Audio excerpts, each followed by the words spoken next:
The NBA All-Star Weekend used to feel like basketball's ultimate carnival, a must-see convergence of the game's biggest talents and wildest skills. Fans would circle the dates on their calendars in anticipation of jaw-dropping dunks, razor-sharp shooting, and a high-octane All-Star game that sometimes felt more intense than a late-round playoff battle. But these days, the conversation around All-Star Weekend is far from unanimous praise. There's a nagging sense among longtime followers that the event has lost its spark. Sure, you still catch glimpses of showmanship and occasional bursts of excitement, but those moments can be overshadowed by perplexing contests and drama that leaves everyone scratching their heads. If you're wondering what changed, you're not alone. From questionable decisions in the skills challenge to the comedic meltdown of certain star players, each year seems to bring a fresh wave of internet-fueled debates. People still tune in. After all, it's hard to ignore an extravaganza featuring the NBA's biggest names and up-and-coming phenoms. But the weekend doesn't always deliver the legendary fireworks it once did. That said, every so often, a single performance or a single player injects a shot of adrenaline, reminding us why we fell in love with this showcase in the first place. Let's dive into the heart of this transformation. We'll explore the skills challenge's strange evolution, the controversies swirling around Chris Paul, a historical look at the dunk contest's golden era, a glimpse at how a G League underdog soared into stardom, and finally, the curious identity crisis of the All-Star game itself. By the end, you'll see how a weekend that once seemed untouchable can teeter on the edge of irrelevance, and yet somehow still cling to life through the raw passion of unexpected heroes. Not too long ago, the skills challenge was a quick, no-nonsense test of precision. Fans looked forward to seeing who could fire the cleanest passes, weave around obstacles, and swish a three-pointer with time ticking away. The format was simple. The pace was brisk, and the winners walked away with bragging rights as some of the league's most fundamentally sound players. Over time, though, something happened. Gradual tweaks turned the skills challenge into a crowded obstacle course, complete with bizarre contraptions that might fit better in a game show than on an NBA court. Instead of a straightforward pass-then-shoot approach, we now see windmill-like apparatuses that dare players to bank a shot off unpredictable angles or spinning targets that appear more designed to amuse an audience than to showcase skill. It's eye-catching, sure, but often for all the wrong reasons. The result? Sometimes it's chaotic fun that sparks a laugh or two. Other times it becomes borderline cringeworthy, like watching your favorite sitcom character stumble through an overly contrived plotline. During the most recent All-Star Weekend, a flurry of missed attempts and awkward moments left viewers thinking, maybe simpler was better. Social media lit up with memes about how players looked as though they were auditioning for a mini-golf league, rather than competing on the hardwood. Controversy soon followed. When NBA veterans and rookies alike took their turns, there were whispers that some tried to exploit loopholes in the rules, barely attempting certain shots or bypassing obstacles in ways that left the crowd baffled. The commentary booth tried to salvage the spectacle by insisting it was all in good fun, but the booing crowd told a different story. Instead of celebrating crisp ball handling and head-turning passes, fans were left wondering if the skills challenge had morphed into a novelty act, overshadowed by comedic confusion. For better or worse, that confusion had people talking. Clips spread like wildfire across the internet, often with snarky captions. The event was still a talking point, just not necessarily for the reasons the NBA probably wanted. Between haphazard changes to the format and players seeing how far they could stretch the rules, the once straightforward skills challenge felt less like a true test of basketball IQ and more like a disorganized talent show. Yet it was just the opening act of a Saturday night that would only get more bizarre and controversial as the events continued. If there's one NBA figure who seems to bring drama wherever he goes, it's Chris Paul.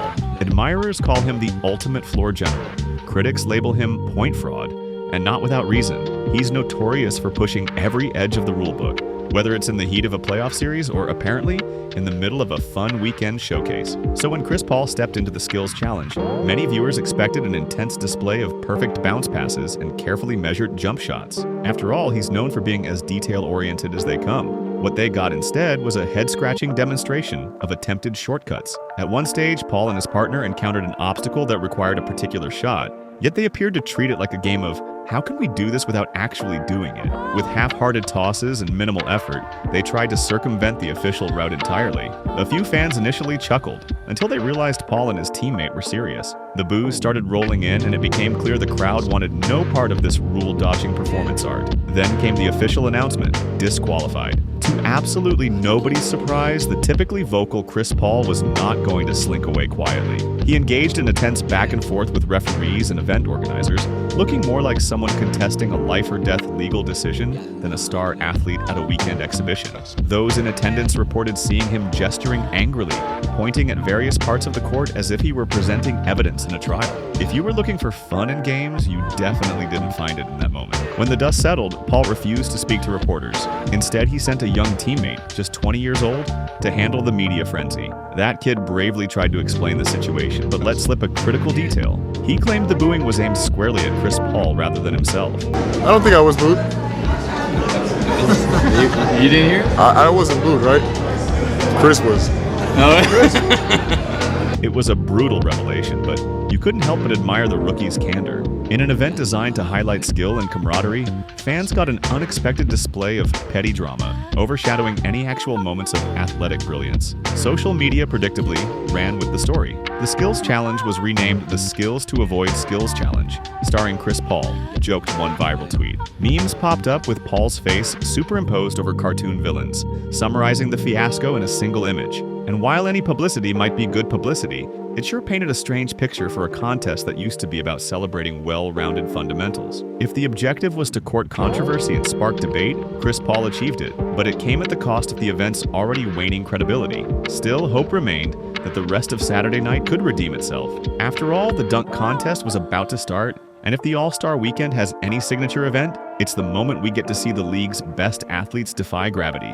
Or at least, that's what we used to expect in the good old days. It's nearly impossible to talk about the dunk contest without conjuring up images of Jordan, Dominique, and Vince Carter.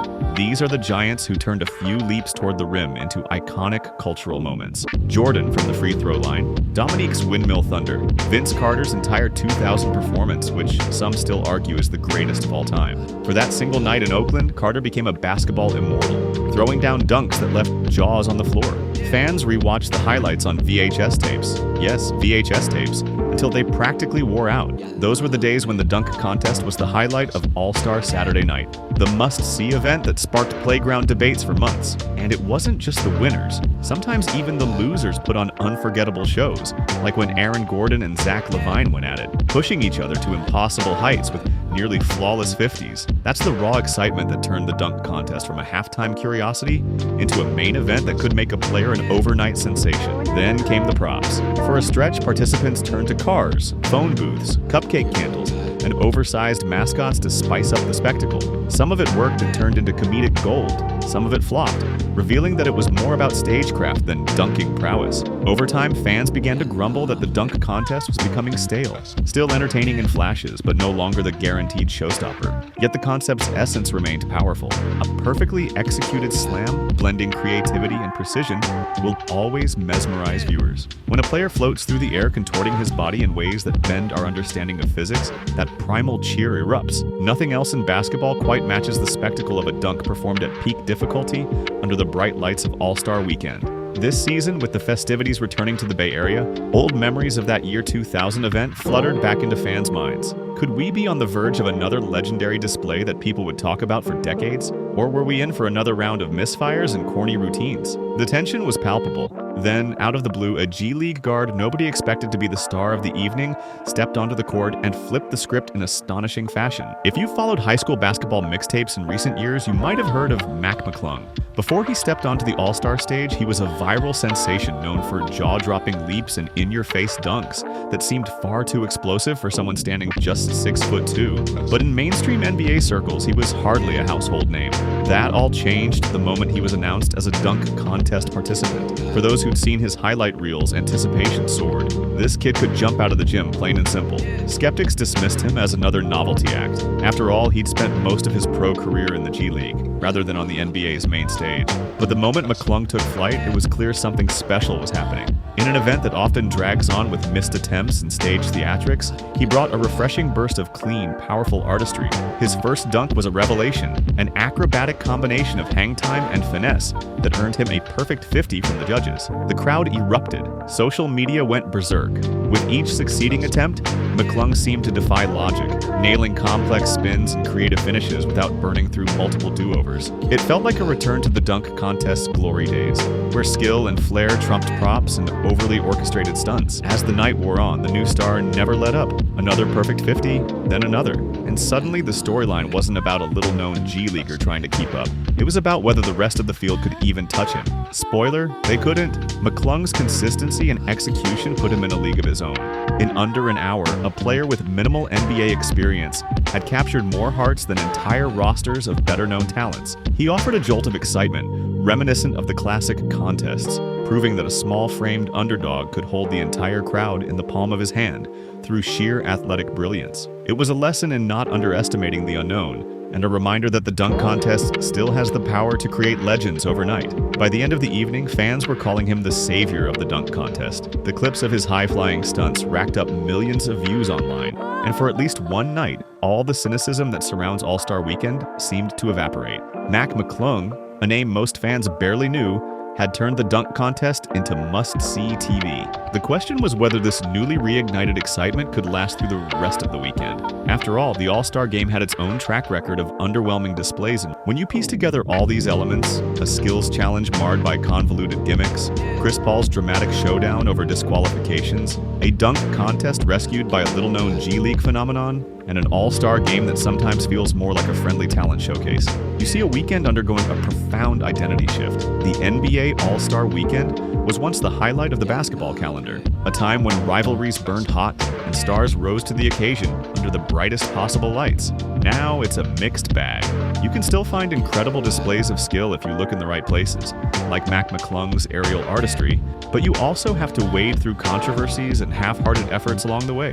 Social media amplifies everything, turning small missteps into viral stories and overshadowing moments that might otherwise shine. The league, for its part, keeps tinkering with the formula, hoping to appeal to modern fans while holding on to the tradition that made the weekend so famous in the first place. The result is a curious spectacle that still commands attention, but not always for the reasons the NBA intended.